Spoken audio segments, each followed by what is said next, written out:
Olá, tudo bem? Estamos de volta com a nossa aula sobre o Código de Defesa do Consumidor e os contratos de planos de saúde. Estamos falando sobre direito da saúde, contratos de planos de saúde ou saúde suplementar.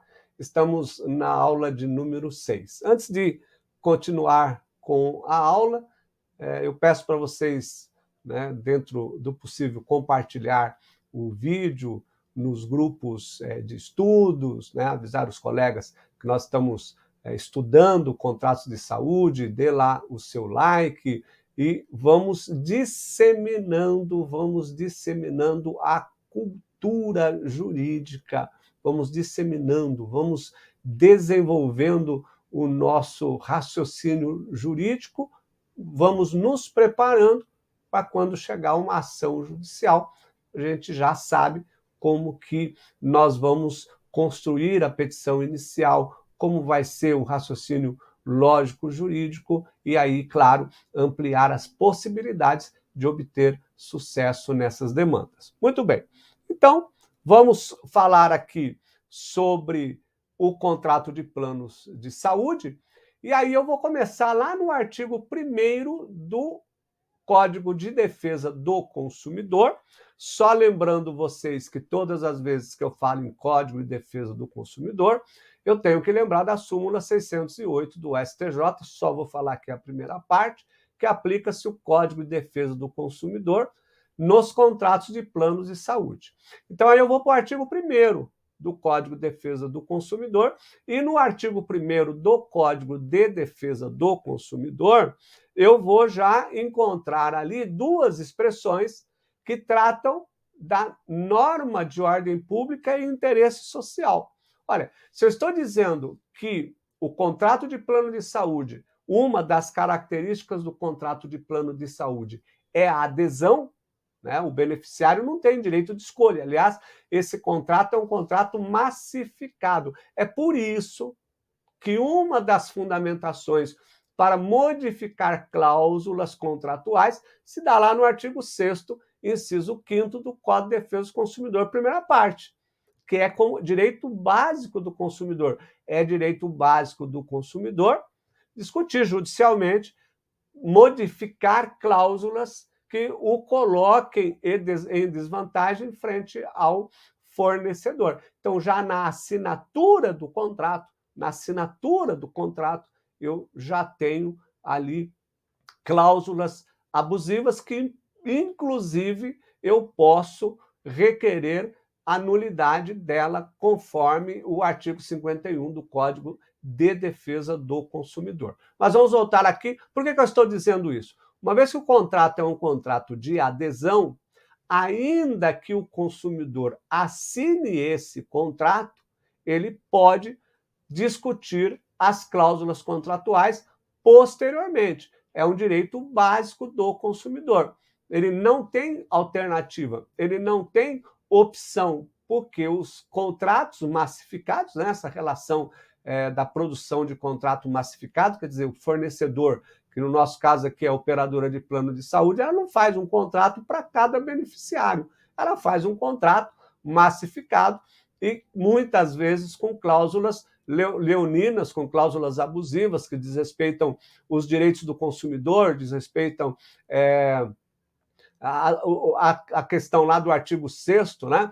Os direitos básicos do consumidor, são práticas abusivas, e aí você tem que utilizar do Poder Judiciário para fazer com que haja um reequilíbrio nessa relação, que é muito importante, né? Por isso que o Código de Defesa do Consumidor vem exatamente para ditar normas de proteção ao consumidor. Muito bem, então, já que o consumidor é vulnerável, artigo 4º, inciso 1º do Código de Defesa do Consumidor, a vulnerabilidade é a fragilidade desse consumidor, existem normas, e aí eu volto aqui, normas de ordem pública e de interesse social. Professor, o que são essas normas de ordem pública? O professor Sérgio Cavalieri Filho, no seu livro Programa de Direito do Consumidor, ele explica o seguinte: normas de ordem pública são normas cogentes,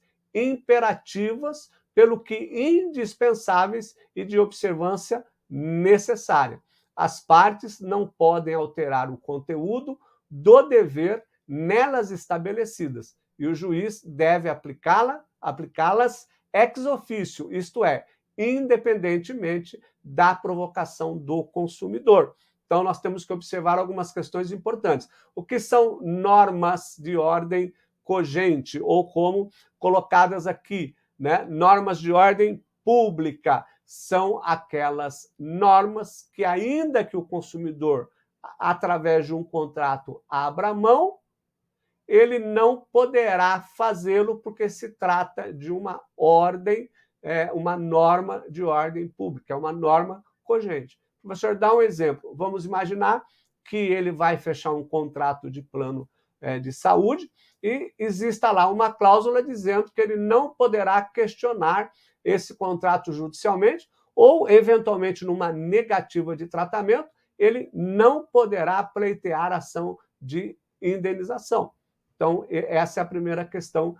Então, essa cláusula não é válida. Por quê? Porque ela desrespeita uma norma de ordem pública. E veja que, inclusive, na segunda parte que eu coloquei aqui, olha lá, né?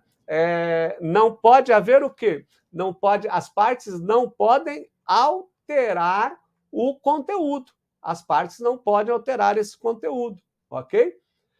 Mesmo, mas eles não, mas e o princípio da vontade entre as partes, professor, como é que fica? Não fica, é uma norma de ordem cogente. Então, ele não pode abrir mão, olha lá, não pode alterar o conteúdo, tá? Então, não tem como. Inclusive, embora isso não aconteça na prática,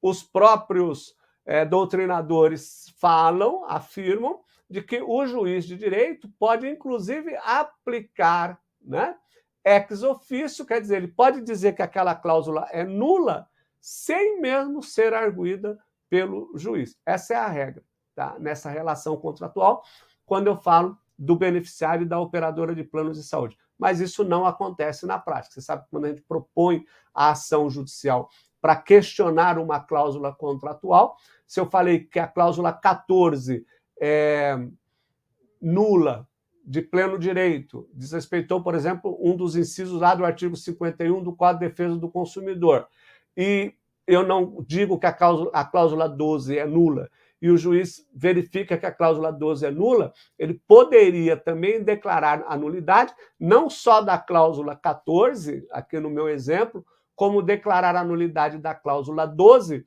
no sentido de que ele pode fazer isso ex officio, tá? Mas na prática a gente sabe que não faz. No entanto, repito que os doutrinadores sempre afirmam que, nesse caso, nessa relação contratual estabelecida entre o beneficiário e a operadora de plano de saúde, o juiz poderia, de ofício também, tá?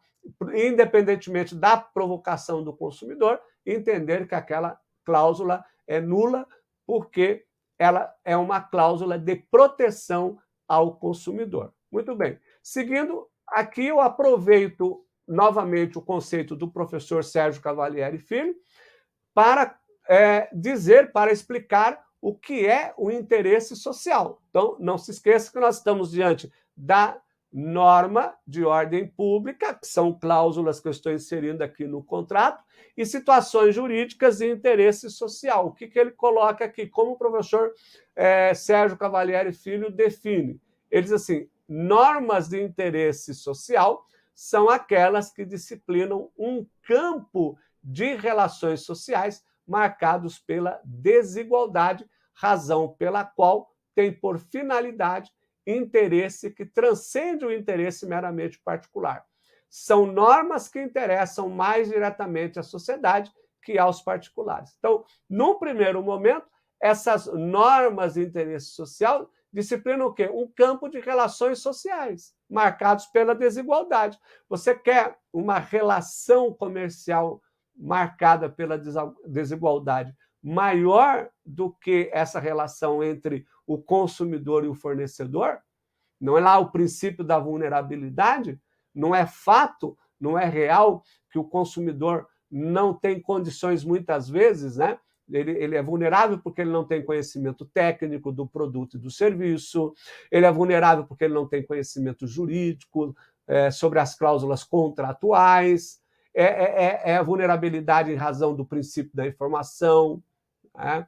Então, veja, esta questão que envolve o campo das relações sociais interessa a quem? Interessa à sociedade como um todo, interessa ao poder judiciário. Olha, a razão pela qual tem por finalidade esse interesse que transcende o quê? O interesse meramente particular. Professor, dê um exemplo. Imagine as ações judiciais que envolvem aumento abusivo nas mensalidades e planos de saúde. Aumento abusivo que envolve a mensalidade dos planos de saúde diz respeito só àquele interesse do particular? Ou ele tem interesse maior, interesse que abrange pessoas da sociedade? Inclusive, vocês sabem que quando a gente fala de aumento de contrato, aumento da mensalidade do contrato, nós temos dois aumentos. Nós temos um aumento anual e temos o aumento das 10 faixas etárias. E o que mais pesa no bolso é o aumento da faixa etária, da 10ª faixa etária, quando o consumidor completa 59 anos de idade. Chega, às vezes, a receber 130% de aumento. Eu digo, a nulidade dessa cláusula, em razão do interesse social, ela diz respeito só àquele processo que eu estou propondo, ou ele diz respeito ao interesse da sociedade sobre a limitação dos valores, né, das porcentagens que são aplicadas nas mensalidades de planos de saúde? Por isso que o artigo 1º, pode ler lá, ele traz essas duas expressões, falando de norma de ordem social, norma cogente, e de interesse social, ok? Muito bem. Seguindo aqui, quando a gente vai para o artigo 2º do Código de Defesa do Consumidor, a Lei 8.078 de 90, ele coloca o beneficiário como consumidor. Quem é o consumidor? O consumidor é toda pessoa física ou jurídica, no caso do beneficiário é a pessoa física, que adquire ou utiliza produto ou serviços como destinatário final. Então, o beneficiário adquire um produto ou adquire um serviço como destinatário final. Ele vai utilizar, ele vai usufruir daquele serviço, ele vai usufruir daquele produto que ele adquiriu. E nesta relação contratual, nós estamos falando, então, do consumidor, do beneficiário, que adquire um serviço, um contrato de prestação de assistência à saúde oferecido pela operadora de planos de saúde, ok? E aqui, agora, a caracterização do conceito de fornecedor, artigo 3º do Código de Defesa do Consumidor, que diz o seguinte: fornecedor é toda pessoa física ou jurídica, pública ou privada, nacional ou estrangeira, bem como os entes despersonalizados que desenvolvem atividade de produção, montagem, criação, construção, transformação, importação, exportação, distribuição ou comercialização de produtos ou prestação de serviços. No caso das operadoras de planos de saúde, as operadoras de planos de saúde são fornecedoras, conforme eu falei, de produtos e serviços. Então, elas se enquadram nesse conceito de fornecedor. Então, esta relação estabelecida, esta relação contratual estabelecida entre o beneficiário do plano de saúde e a operadora do plano de saúde, consumidor, artigo 2º, fornecedor, artigo 3º, mais a súmula 608 do Superior Tribunal de Justiça, confirmam, então, que esta relação está sob a égide do Código de Defesa do Consumidor. Então, todas as vezes que eu for propor uma ação judicial que envolve que envolve um contrato de assistência à saúde, né, eu vou fazer a análise dessas cláusulas contratuais com base nos artigos do Código de Defesa do Consumidor, porque é o Código de Defesa do Consumidor, é que vai me dizer se essas cláusulas são cláusulas